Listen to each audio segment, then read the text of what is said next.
Het wie weer tijd voor de Bonifatiusloop, daar duizenden mensen om mij dienen. Aan het begin van de middag wien de band onder beurt die het verschillende afstand kiezen kon. 1,25 volgens mij. En had ze van tevoren niks voor traind? Nee, dat net. Ik ging heel hard rennen inderdaad en ik ging super snel. En we zijn los! Nadat alle band finish binnen, was het tijd voor de grotere afstand. Alle afstanden mochten tegelijk starten. Ik ga 21 kilometer lopen. Ik loop met hem mee.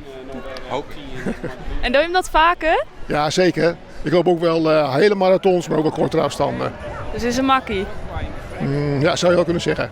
De loop werd dit hier helemaal uitverkocht. De meeste mensen die mij 110 kilometer. Jonken de kidsrun en het hutrin konden er echt kuieren worden. In totaal hebben wij krijg wat meer dan 2400 deelnemers verdeeld door het wandelen, de kidsrun en het hutrennen. Ja, we hadden ongeveer, ik denk zo'n 24% deelnemers meer dan dat we gebruikelijk hadden, dus de Bonifatiusloop. De zinnen liet hem haast net zin, maar dat neemt net wij dat het net lekker hutrin waar is. Het is natuurlijk net te warm.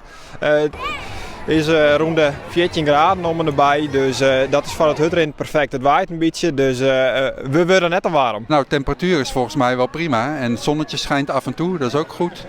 Maar het waait vrij hard. En gelukkig hebben we hem op de heenweg tegen en op de terugweg mee. De band kreeg na Orin alweer een leuke verrassing. Ja, deze medaille. En dan krijg je er ook nog een tasje bij en een muntje en een ijsje.